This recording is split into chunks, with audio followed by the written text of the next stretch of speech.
Voici comment tu procéderas à l'égard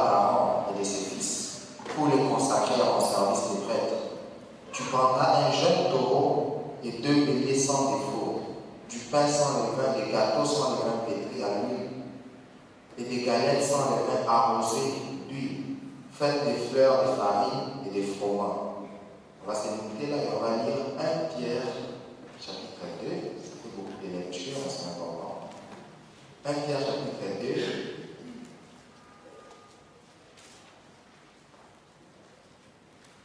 On va lire le verset 9.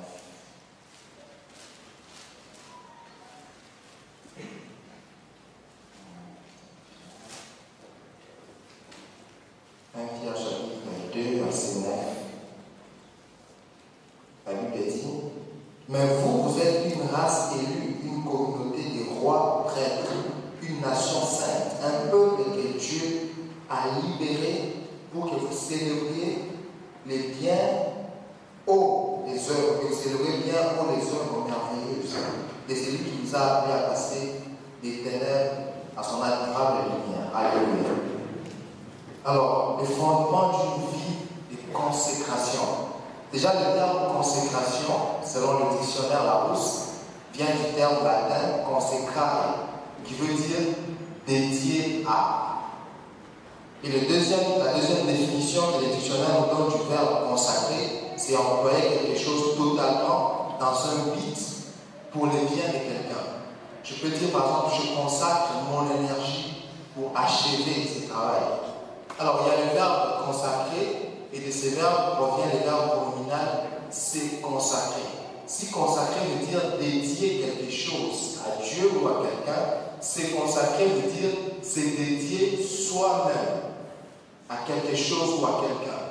Et selon la Bible, nous remarquons que sous l'Ancienne Alliance, la consécration était un acte par lequel quelque chose était séparé des autres pour être mis totalement à la disposition de Dieu. Si vous avez bien suivi, nous avons lu Exode chapitre 13, verset 2.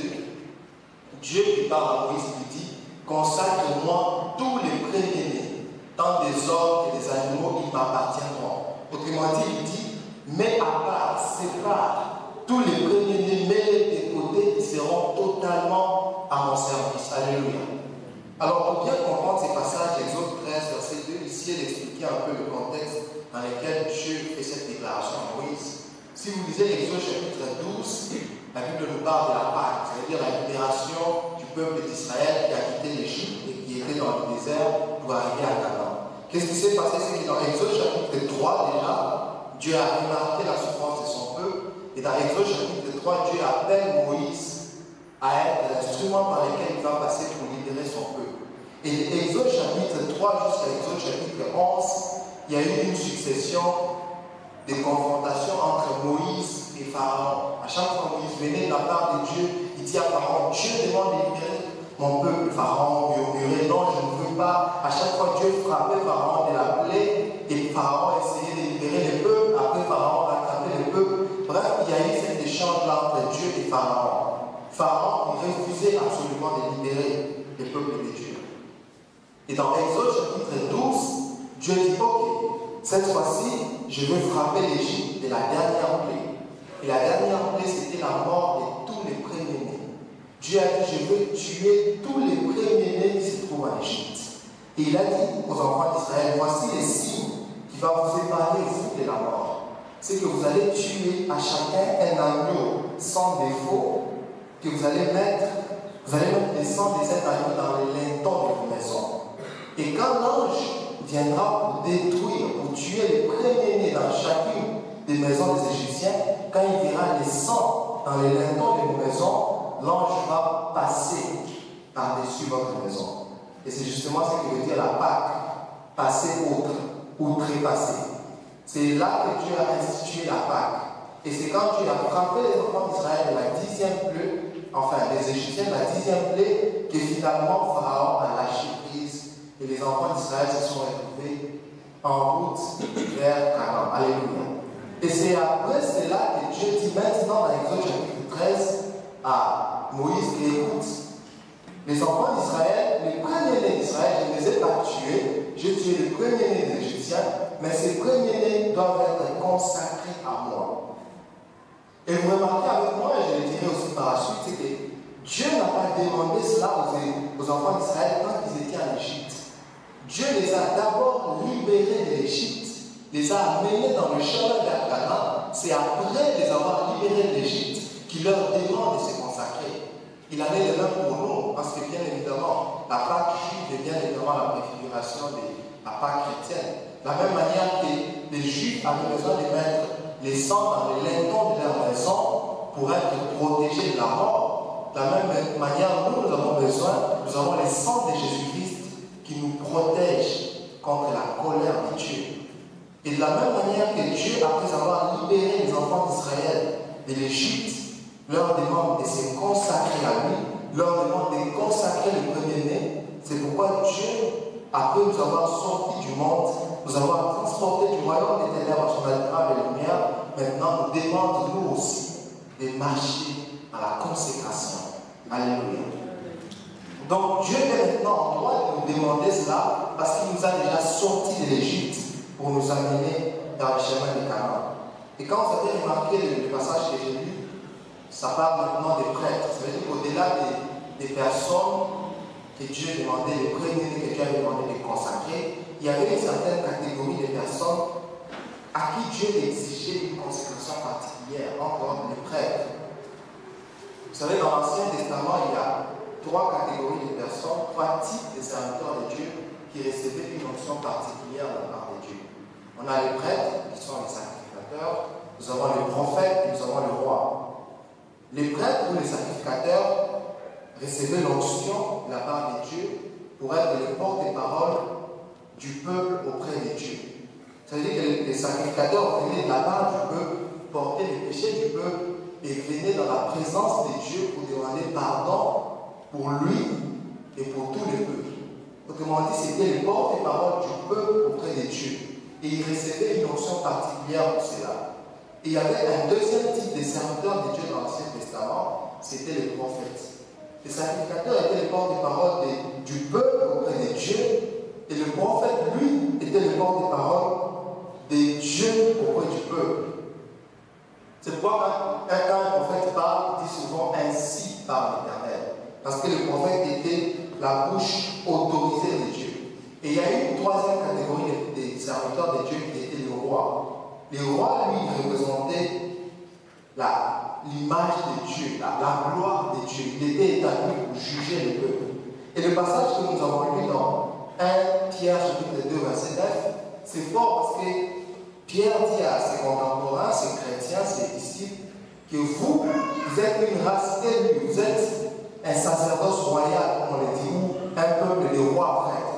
C'est-à-dire que dans la nouvelle alliance, les chrétiens incarnent ces 3 fonctions. Déjà, Jésus-Christ lui-même, pour les lisons dans Hébreux chapitre 1,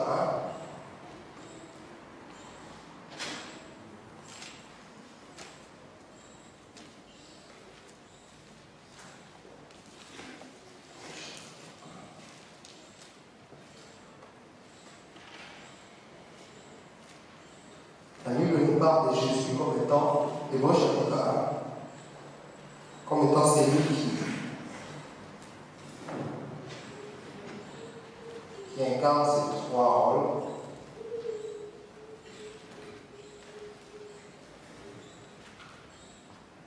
Le multimédia peut nous afficher. Hébreux chapitre 1, ensuite verset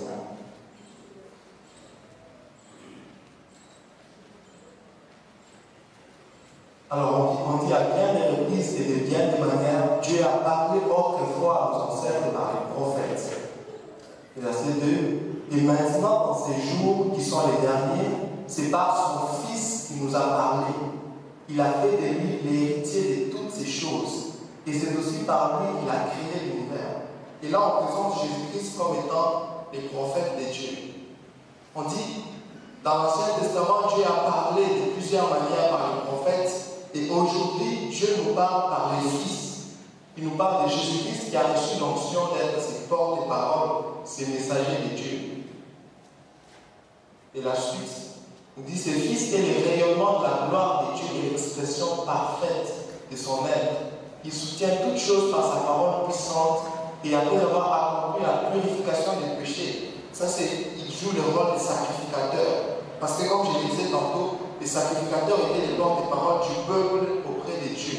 Et les sacrificateurs se présentaient dans la face de Dieu justement pour demander pardon auprès du peuple. Et c'est ce que Jésus-Christ a fait. Et il a fait même à la croix quand il disait, Père, pardonne-leur, car ils ne savent pas ce qu'ils font. Il était dans son rôle de sacrificateur. Et on dirait le rayonnement de la gloire de Dieu. Comme je le disais tantôt, la présence du roi sur le peuple représentait un peu l'image de la gloire de Dieu sur le peuple. Donc Jésus-Christ incarne en lui-même ces trois fonctions de roi, prêtre et sacrificateur. Et nous également, quand nous donnons notre vie à Christ, Dieu nous donne le privilège de recevoir ces trois dimensions d'onction. Quand nous avons lu dans 1 Pierre 2, verset 9, la Bible dit, nous sommes un peuple choisi, un royaume, un sacerdoce royal. Le sacerdoce, ça fait référence au sacrificateur. Pourquoi j'ai dit toutes ces choses? Simplement pour nous dire que de la même manière que Dieu était exigeant vis-à-vis des sacrificateurs, Dieu exigeait une certaine qualité de vie à ces personnes. Parce que c'était des personnes mises à part. C'était des personnes qui ne devaient pas vivre comme tout le monde. C'est pourquoi aujourd'hui, Dieu nous exige de marcher dans la consécration. Là, je suis en train de répondre à la question pourquoi devons-nous marcher dans la consécration? C'est parce que nous sommes un sacerdoce royal. Nous sommes un peuple de sacrificateurs et rois. Et de la même manière que ces personnes dans l'Ancien Testament avaient l'obligation de mener une certaine catégorie de vie, et nous aussi, Dieu nous demande de marcher dans la sanctification parce que nous ne sommes pas n'importe qui. Alléluia. Alors, la deuxième raison pour laquelle le chrétien devait marcher dans la sanctification, c'est que c'est parce que nous avons été rachetés à un grand prix. La Bible nous dit dans 1 Corinthiens 6, à partir du verset 19, il dit, ne savez-vous pas, votre corps est le temple du Saint-Esprit qui est en vous, et que vous avez reçu de Dieu. Vous ne vous appartenez plus à vous-même, car vous avez été rachetés à un grand prix. Rendez donc gloire à Dieu dans votre corps et dans votre esprit qui appartiennent à Dieu. Paul dit aux Corinthiens, parce que vous savez, l'église de Corinthe, c'est l'église dans laquelle on trouvait des scandales abominables. Et Paul leur dit, écoutez, au verset 18, il leur dit, fuyez la publicité, car tout autre péché que l'homme commet est extérieur à lui. Mais celui qui se livre à la publicité pêche contre son propre corps. Et au verset 20, il leur dit, écoutez, ne savez-vous pas que vous avez été rachetés à un grand prix? Alors, pour comprendre le principe du rachat, ici, de revenir à l'Ancien Testament.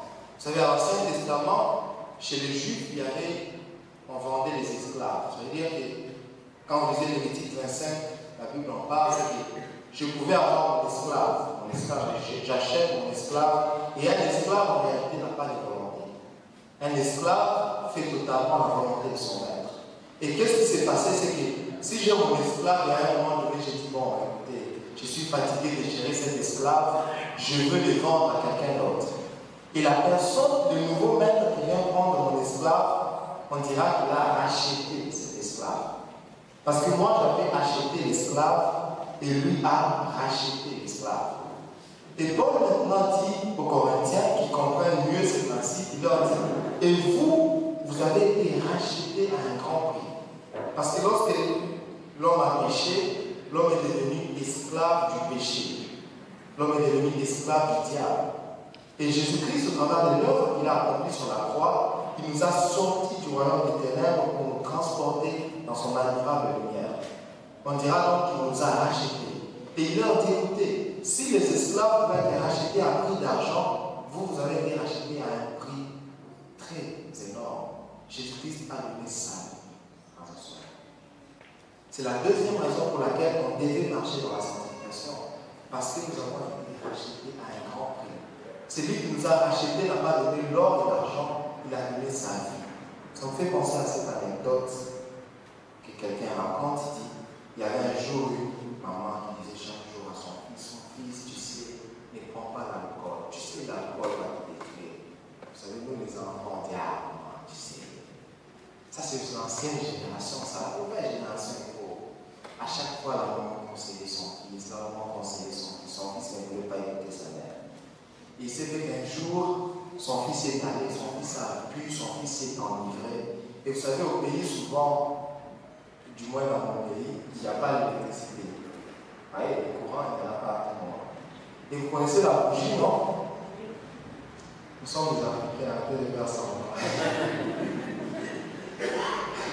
Donc, vous savez, la bougie, c'est ce qu'on allume quand il n'y a pas d'électricité, on le met sur la table, vous êtes autour, et puis il y a toujours des grands-parents qui racontent des histoires que personne n'a jamais connues.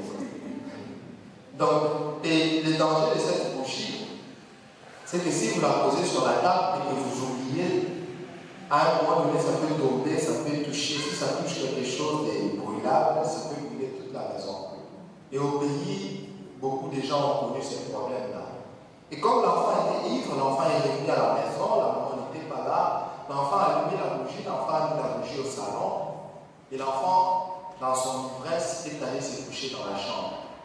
Et le feu a commencé à brûler le salon. Le feu a commencé à s'approcher dans la chambre. L'enfant n'était pas conscient de tout ce qui s'est passé parce qu'il était ivre. Et sa mère est arrivée. Et les voisins sont sortis, ils ont regardé, ils ont dit, ah, c'est l'enfant de papa Kaboro. Ah, sa mère lui a toujours dit que ça, donc il faut le laisser, il va se brûler. L'enfant était sur son ivresse, l'enfant ne se rendait pas compte de tout ce qui s'est passé. Les salons étaient brûlés. Le feu commençait à s'approcher dans la chambre. Ça a brûlé la cuisine. Ça a commencé à s'approcher dans la chambre. Et quand sa mère est arrivée, on lui a dit, ah, voilà, tu arrives au bon moment. Tu connais ton fils, non? Oui. Ah, il est là en train de se brûler. Tu l'as toujours dit de ne pas s'enivrer. Il s'est enivré et maintenant, là, il est dans le feu, il va se brûler. Donc, ce n'est pas les enfants de toutes les façons, tu l'as toujours dit. Quand la maman est arrivée, la maman s'est dit, c'est vrai, mon fils a mal agi. Mais malgré ça, ça reste mon fils. La maman a ressenti encore cette douleur de l'enfantement. Elle a dit non, c'est pas possible. Mon fils ne peut pas mourir. C'est vrai qu'il a mal agi, mais je dois sauver mon fils. Et la maman est entrée dans le feu. Elle a traversé le feu. Elle est allée jusqu'à la chambre. Elle a réussi à faire sortir son fils. Elle a jeté son fils. Elle aussi est sortie. En attendant que les ambulances du pays viennent, toujours en retard, pour trouver les deux. Et heureusement que le fils n'était pas brûlé, mais comme la maman avait traversé le salon, donc elle était vraiment brûlée parce qu'il y avait déjà le feu dans le salon. Et l'ambulance a réussi quand même à prendre la maman, l'a amenée à l'hôpital, et après le fils s'est ressaisi. Quand on l'a raconté tout ce qui s'était passé, il a pleuré. Elle dit, maman a accepté de faire ça à cause de moi. Il dit, pourtant elle m'a toujours dit de ne pas faire ça. Le fils est allé rapidement à l'hôpital. On lui a dit non, ta mère était dans l'hôpital, elle est allée à l'hôpital. Mais la nouvelle, c'est parce que j'ai donné la mauvaise nouvelle, c'est que quand elle est arrivée, elle a dit ta mère est décédée. Elle a pleuré. Elle dit ma mère est morte à cause de moi. Elle dit non, mais avant de mourir, ta maman t'a laissé une note. Et dans la note, la maman avait dit mon fils, j'ai accepté de mourir à ta place parce que je sais que si moi j'ai meurs, je vais au paradis. Mais si toi tu meurs, tu iras à l'enfer. Je t'ai toujours dit de ne pas t'enivrer, mais tu ne m'as jamais écouté. Tu vois ce que l'ivresse pouvait causer contre toi. Je t'ai toujours dit que l'alcool va te détruire. Il a dit, mais toutefois, je t'ai pris qu'après mon départ, n'essaie plus jamais de prendre l'alcool. Et le fils a pris la note, le fils a pleuré. Et les jours suivants, il y a son groupe qui sont venus à chercher. Il y a un boss qui est venu. Ce gars, il a dit, actuellement l'alcool est gratuit. Et le fils s'est dit, si je m'en vais encore prendre de l'alcool, ce serait craché sur la tombe de ma mère. Je ne le ferai pas à cause de moi, mais parce que ma mère a accepté de mourir pour moi, je n'irai plus prendre de l'alcool. Désormais, plus jamais je le ferai. Frères et sœurs, cette mère, c'est bien évidemment Jésus-Christ. L'une des raisons pour laquelle on ne peut pas pécher, c'est juste en signe de reconnaissance. Parce que ces choses que nous commettons, c'est la raison pour laquelle Jésus-Christ s'est retrouvé sur la croix. Donc quand nous regardons ce que Christ avait fait, nous disons non. Parce qu'il y a quelqu'un qui a donné sa vie. Parce que quelqu'un m'a racheté à un grand prix. Je ne veux plus jamais commettre le péché. Comme je disais tantôt, c'est que nous ne refusons pas de pécher pour être sauvés, mais parce que nous sommes sauvés. En signe de reconnaissance. Comme cet enfant qui vous dit, parce que ma mère a accepté de mourir pour moi, je ne veux plus jamais prendre l'alcool. C'est pourquoi j'aime quand la Bible dit que la crainte de Dieu, c'est le commencement de la sagesse. Il dit que quand un homme s'assoit et réfléchit, Dieu va craindre Dieu. C'est là que la Bible dit qu'il devient sage. Parce qu'il prend conscience de ce que Jésus-Christ a accompli sur la croix. Alléluia. Alors la troisième raison pour laquelle on devait vivre dans la consécration, c'est parce que notre nouvelle nature en Christ, c'est la première raison, c'est parce que nous sommes les prêtres de Dieu. Deuxième raison, parce que nous avons été rachetés à un grand prix. La troisième raison, parce que notre nouvelle nature en Christ prend plaisir à cela. 2 Corinthiens 5, verset 17, la Bible dit, si quelqu'un est en Christ, il est une nouvelle créature. Les choses anciennes sont passées. Voici, toutes choses sont devenues nouvelles. C'est que notre nouvelle, de la même manière que notre ancienne nature nous poussait à pécher, notre nouvelle nature en Christ devrait naturellement nous pousser à marcher dans la crainte de Dieu. Un chrétien, normalement, devait vivre dans la présence de Dieu, c'est-à-dire dans la sanctification, comme un poisson vit dans l'eau. Voyez-vous, un poisson ne fait pas des efforts pour vivre dans l'eau. Et c'est normal qu'un poisson vive dans l'eau. Et l'anomalie serait de sortir un poisson de mer, par exemple, sur la terre, voyez-vous. Si vous sortez un poisson de l'eau, vous le mettez sur la terre, le poisson pourrait tout de suite rentrer dans l'eau. Pourquoi? Parce que c'est une question d'environnement. L'environnement adapté aux poissons, c'est l'eau. Et l'environnement adapté aux chrétiens, c'est la présence de Dieu. Et la présence de Dieu est conditionnée par la vie de sanctification. C'est-à-dire que quand on vit dans le péché et on ne se sent pas mal, il y a des questions à se poser sur notre nouvelle naissance.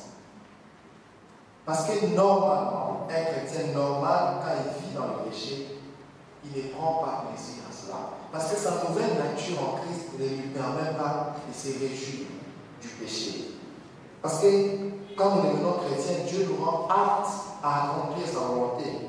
Hébreux 8, verset 10, la Bible dit, c'est Dieu qui parle, dit, mais voici l'alliance que je ferai avec la communauté d'Israël. Après ces jours-là, dit le Seigneur, je mettrai mes lois dans leur esprit, je les écrirai dans leur cœur, je serai leur Dieu et ils seront mon peuple. Ça, il parle de la nouvelle alliance. Et c'est ce qui se passe quand on devient chrétien, c'est que la loi de Dieu est écrite directement dans notre esprit. Et lorsque nous sortons de la volonté de Dieu, nous ne pouvons pas être à l'aise parce que le Saint-Esprit en nous est attristé. Alléluia. Alors, nous allons parler très rapidement des 2 fondements d'une vie de consécration. Le premier fondement, vous pouvez le deviner, c'est la vie de prière. Alors, pour découvrir le véritable fondement, il est important de parcourir la vie de Jésus-Christ, qui était lui-même un homme consacré pour Dieu. Et quand vous parcourez la vie de Jésus-Christ, vous ne pouvez pas vous empêcher d'être frappé par la qualité de vie de prière, la qualité de la communion qu'il avait avec le Père. Bien avant de commencer son ministère, dans Matthieu chapitre 4, la Bible dit que Jésus-Christ passe 40 jours et 40 nuits en train de chercher la volonté de Dieu, en train de prier pour chercher la volonté de Dieu. Parce qu'il savait que la suite de son ministère dépendrait du fondement qu'il allait établir dès le début de son ministère. C'est pourquoi avant de commencer son ministère, il a passé 40 jours et 40 nuits en train de chercher la volonté de Dieu, dans le jeûne et la prière. Il n'a pas seulement prié, mais il a également jeûné. Alléluia. Dis à ton voisin, il faut jeûner. C'est que pendant l'hiver, quand on parle de jeûne, il est tellement important de prier, également d'associer ces moments de prière aux moments de jeûne, comme Jésus l'a fait. J'en peux penser à cette histoire d'un homme de Dieu qui était allé dans une église, ce jour-là, il a prêché. Les gens étaient vraiment touchés. Et à la fin, le pasteur de l'église est venu les voir, il dit non, qu'est-ce que je dois faire pour que mon ministère croisse? Il dit que le pasteur là était vraiment gros, excusez-moi, il était vraiment gros et il est venu me voir et il a dit qu'est-ce que je dois faire pour que mon ministère croisse? Et lui dit que directement il a eu l'inspiration de Dieu. Il dit que pour que ton ministère grandisse, toi tu dois diminuer. Il dit que pendant qu'il était en train, parce que pendant qu'il était en train de prêcher, il a vu que le pasteur était en train de manger en plein culte, en train de grignoter des choses. Il est important quelquefois de se priver de la nourriture pour chercher la présence de Dieu. Et se priver de tout, quelquefois de faire des jeûnes de WhatsApp, de Facebook, qu'un jeune me dise Amen. Vous savez, actuellement, actuellement, ce sont les gens, les jeunes qu'on devait faire. Jeunes sans wifi, sans nourriture. On va faire ça un jour à la jeunesse. Je vous promets. Sans nourriture, sans wifi, sans connexion. Juste pour aller chercher la face de Dieu. On l'a fait au début de l'année avec le bureau de la jeunesse. C'était intéressant. Il est important de prier, également de jeûner. Jésus-Christ, non seulement au début de son ministère, mais quand on lisait Luc 6, à partir du verset 12, la Bible dit, en ces temps-là, Jésus s'est rendu sur la montagne pour prier. Il passa toute la nuit à prier Dieu. Quand les jours barraient, il appela ses disciples. Jésus a passé toute la nuit à prier pour faire le choix de ses disciples. Combien de fois ne faisons-nous pas les grands choix de la vie, mais avec beaucoup de légèreté? Certains même, vous avez entendu les témoignages hier, comment le pasteur Jérôme passait des retraites. Et certains font même le choix du conjoint, regarde, c'est comme ça. Ah, il est beau, hein? Comme une soeur là, attends, il y avait des responsables qui étaient venus sortir avec un panier à la responsabilité. Qu'est-ce que tu aimes chez ces païens-là? On ne comprend pas. Elle dit, non, ça dit, il est gentil. Heureusement que la gentillesse n'est pas la fruit de l'esprit. Donc son seul critère, c'était la personne était gentille. Passons du temps à la prière quand nous voulons faire les grands choix de la vie. Et Jésus savait les faire. Il priait pour faire le choix de ses disciples. Et quand vous lisez la suite selon l'évangile de Luc, vous voyez, les choses paraissent très simples pour Jésus. Il a passé toute la nuit à prier, et le matin, quand il arrive, puis Pierre vient, tel vient, André vient. C'est comme s'il les connaissait déjà. C'est parce qu'il avait déjà passé le temps à prière. Vous savez, un homme qui passe beaucoup du temps dans l'intimité avec Dieu, il n'aura pas besoin de passer beaucoup du temps devant les hommes.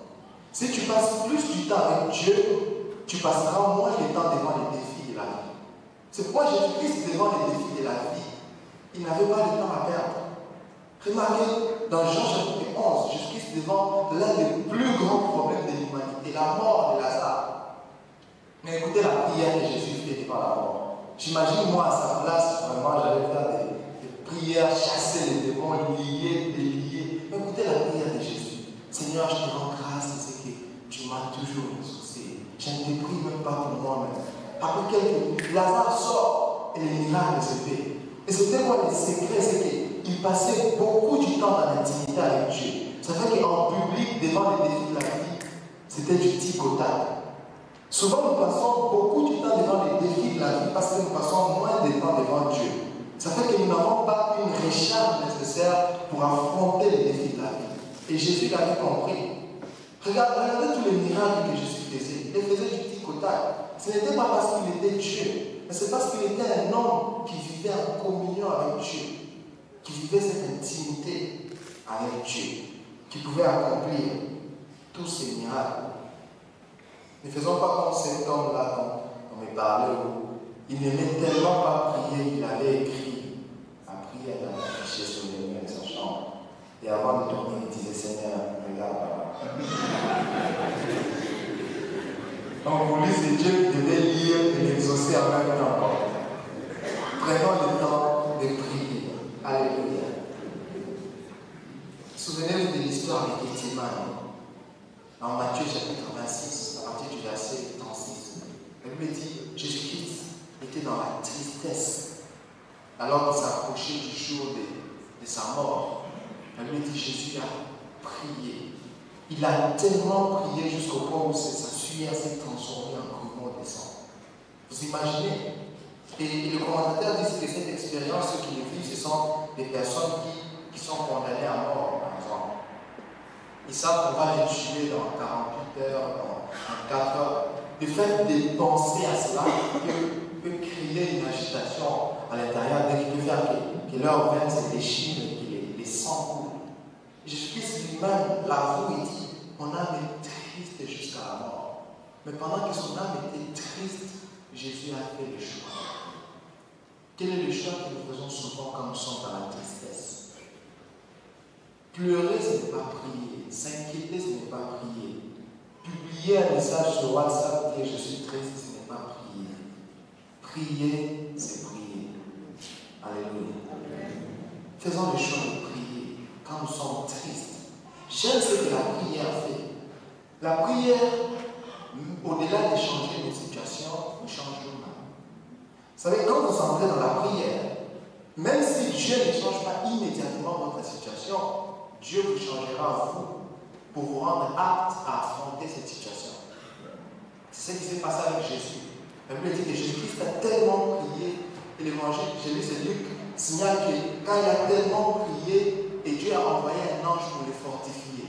Et tout de suite après, c'est Jésus qui avait peur, c'est Jésus qui pouvait prier, dit Père, s'il est possible d'éloigner cette coupe de moi. La Bible dit tout de suite après, Jésus-Christ s'est levé, il a dit à ses disciples, levons-nous, c'est lui qui me livre s'approche. Où est-ce que Jésus-Christ a eu ce courage d'affronter les défis qui étaient devant lui? C'est parce qu'il a prié. Parce que la coupe, il devait la boire. Vous dites que nous sommes dans une circonstance où Dieu veut qu'on la passe absolument. C'est-à-dire que quand nous prions, Dieu ne va pas changer la circonstance. Parce que c'est peut-être un désert par lequel nous devons passer.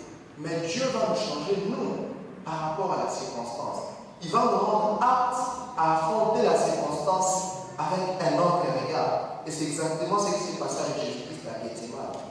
Je comprends mieux pourquoi l'apôtre Paul dit dans Philippiens 4, verset 6, ne vous inquiétez de rien, mais en toute chose, faites connaître vos besoins à Dieu par des prières et supplications, avec des actions de grâce, et la paix de Dieu qui surpasse toute intelligence gardera vos cœurs. Il dit, en fait, ça ne sert à rien de vous inquiéter, mais priez. Et quand vous allez prier, il dit, il y a quelque chose qui se passera, c'est que Dieu vous communiquera sa paix. Et la paix de Dieu qui surpasse toute intelligence gardera vos cœurs. C'est ce que la prière fait, frères et sœurs. Quand vous êtes triste, faites le choix de prier. Quand vous êtes angoissé, vous ne savez que faire. J'aime ce que le roi Josaphat se retrouve dans une situation où il y a une armée multiple de combats. Ce roi se permet d'avouer devant le peuple, il leur dit, nous sommes devant une armée si nombreuse et nous ne savons que faire. Mais j'aime la suite. Il dit, mais nos yeux sont fixés sur toi. Je n'ai pas de solution, mais ma seule solution, c'est de fléchir les genoux. Je me dire à quelqu'un, à ne pas la seule chose que tu as à faire, c'est de prier. Il y a des circonstances qui font que la seule chose que tu as à faire, c'est de prier. Prier, c'est donner à Dieu une passe en ordre qui marque. La prière est un signe de dépendance envers Dieu. C'est une preuve d'humilité. J'ai reconnu mes limites, j'ai dit Seigneur, là, moi j'ai plus rien. Et la seule chose que je peux faire, c'est implorer la grâce de Dieu. Comme j'aime souvent le dire, c'est que la prière est la seule communication au monde où la personne avec qui nous communiquons ne se lasse jamais de nous écouter. Vous n'allez jamais prier, appeler les ciels en disant que correspondant est occupé pour le moment. Veuillez rappeler plus tard, ça n'existe pas au ciel. 24 heures sur 24. Alors pourquoi passer du temps à chercher les hommes alors qu'il y a quelqu'un de tout puissant qui est disposé à nous écouter, frères et sœurs? Il faut crier et il faut prier. C'est exactement ce que disait un homme de Dieu quand on l'a appelé, on lui a demandé quel est le plus grand secret de ton ministère. Les gens s'attendaient à ce qu'ils disent des choses. Vous savez, il faut travailler sur la diplomatie. Pour être un bon pasteur, il a juste regardé celle qui lui posait la question. Il a dit, il faut prier et il faut prier. Il a dit tout ici. Quand les choses deviennent compliquées, il faut prier et il faut prier.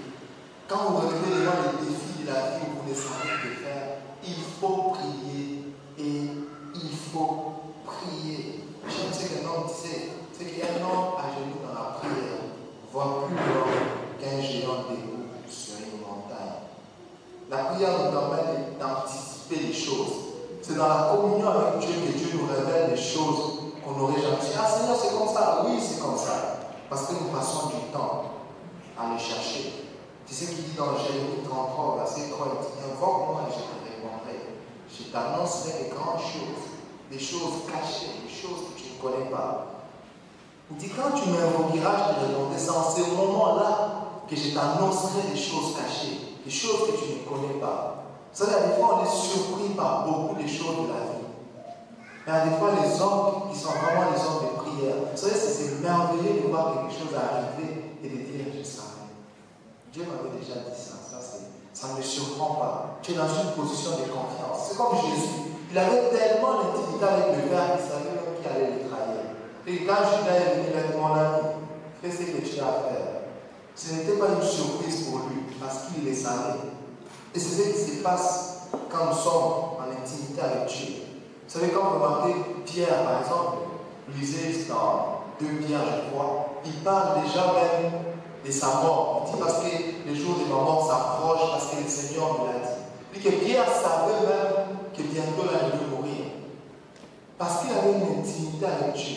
Un homme comme Paul, quand vous lisez 2 Timothée à la fin, il dit, j'ai combattu le bon combat, j'ai achevé la course et j'ai gardé la foi. Et avant ça, il dit que je sers déjà d'expiatoire. Bientôt là, je serai tué. Il savait, parce qu'il avait une intimité avec Dieu. Quel est ton niveau d'intimité avec Dieu? Nous ne pouvons pas être des hommes consacrés si nous ne sommes pas des hommes de prière. Daniel priait 3 fois par jour. Pour ceux qui pensent être très occupés pour prier, vous savez qui était Daniel? Daniel était dans la classe des grands hommes politiques à Babylone. Mais Daniel priait 3 fois par jour, comme il en avait l'habitude. Parce qu'il savait qu'il ne pouvait pas tenir, parce qu'il avait pris la décision de ne pas se suivre. Et il savait qu'il est impossible de tenir ferme face à la tentation si on n'est pas des hommes de prière. C'est ce que Jésus-Christ nous fait comprendre dans Matthieu 26, verset 41. Il dit, veillez et priez, afin que vous ne tombiez pas dans la tentation. L'esprit est bien disposé, mais la chair est faible. Et le contexte de ces passages, c'est justement à Gethsemane, ça se passe où lui-même, Jésus-Christ, est tenté et exposé à la tentation de renier, de rejeter la croix. Et il a fait le choix de prier et il prodigue ses mêmes conseils à ses disciples. Il leur dit, veillez et priez, afin que vous ne tombiez pas en tentation. Il dit, la prière c'est comme ces chargeurs. Si vous voulez rester fort, vous devez non seulement veiller, qui veut dire être prudent, mais également prier. Alléluia. La prière est l'un des grands secrets de l'Église primitive. Nous avons tous ce que Dieu fait à faire avec l'Église primitive, n'est-ce pas? Et quand vous lisez, je vais me limiter à ce premier fondement, parce que je n'ai pas le temps. Donc, quand vous lisez l'Église primitive, vous remarquez que l'un des grands secrets de l'Église primitive, c'était la vie des prières. Quand vous lisez par exemple Actes 1, à partir du verset 13, la Bible dit, parlant de l'Église primitive, dit, quand ils furent entrés, ils montèrent dans la chambre haute où ils s'étaient nés d'ordinaire. C'était Pierre, Jean, Jacques, André et ensuite les autres. Écoutez le verset 14. Tous d'un commun accord persévéraient dans la prière. On dit dans la chambre haute où ils s'étaient nés d'ordinaire. Ils avaient l'habitude de le faire. Et quand Jésus est parti, alors que la Pentecôte n'est même pas encore venue, la Bible dit, ils s'étaient nés, ils persévéraient dans la prière. La Pentecôte a été engendrée par la prière. Le réveil, le feu de la Pentecôte a été engendré par les personnes qui ont dit, on doit prier. Et on dit d'un commun accord, ils se sont mis d'accord, on doit prier, on doit chercher la face de Dieu. Parce qu'ils savaient qu'avec les défis qui étaient placés devant eux, ils ne pouvaient pas s'en sortir sans être des hommes de prière. Dans Actes 14, 4, verset 24, la Bible dit, lorsqu'ils eurent entendu d'un commun accord, ils élevèrent la voix vers Dieu et dirent, Maître, toi qui as fait les ciels, la terre, la mer et tout ce qui s'y trouve. Le contexte, c'est quoi? C'est que là, on venait d'arrêter Pierre et Jean parce qu'ils ont guéri le paralytique. Dans Actes chapitre 3, dans Actes chapitre 4, ils ont appelé au Sanhédrin pour leur poser des questions à ce sujet. Ils ont commencé à rendre témoignage. On les a frappés des verges, on les a libérés. Et ils sont allés raconter tout ça à leurs frères et sœurs. Donc, voilà ce qui nous est déjà arrivé. Et puis, dès qu'on met d'accord, ils ont élevé la voix, ils ont crié vers Dieu. Et par la suite, ils disent à Dieu, Seigneur, vois leur menace et donne-nous d'annoncer ta parole avec force. Ils ont dit, Seigneur, nous sommes menacés, nous nous sentons en insécurité. Ils ont fait le choix de prier. Frères et sœurs, nous faisons le choix de prier. Quand nous nous sentons en insécurité, quand nous sommes devant les inquiétudes de la vie. Alléluia. J'aime bien la prière, je vais finir par là. La prière, on la demande que les disciples font à Jésus dans Jean chapitre 11, verset 1. La Bible dit, les disciples s'approchent et disent à Jésus, Seigneur, apprends-nous à prier, comme Jean a appris à ses disciples. C'est merveilleux de voir que les disciples n'ont pas demandé à Jésus de leur apprendre à prêcher. Ils ont dit apprendre à prier. Parce que je sais que si je peux toucher le cœur de Dieu dans la prière, je toucherai le cœur des hommes. Le plus important, c'est que j'apprenne à prier. C'est pourquoi je voudrais dire à nos bishops qui sont ici, nos pasteurs, apprenez-nous à prier. Et c'est intéressant de voir que c'était la coutume de l'époque. Ils disent comme Jean a appris à Jésus. Il dit un maître apprenait à ses disciples comment prier. Parce qu'il savait que la prière était quelque chose d'important. Que la prière devienne un élément central dans la vie. Que Dieu vous bénisse.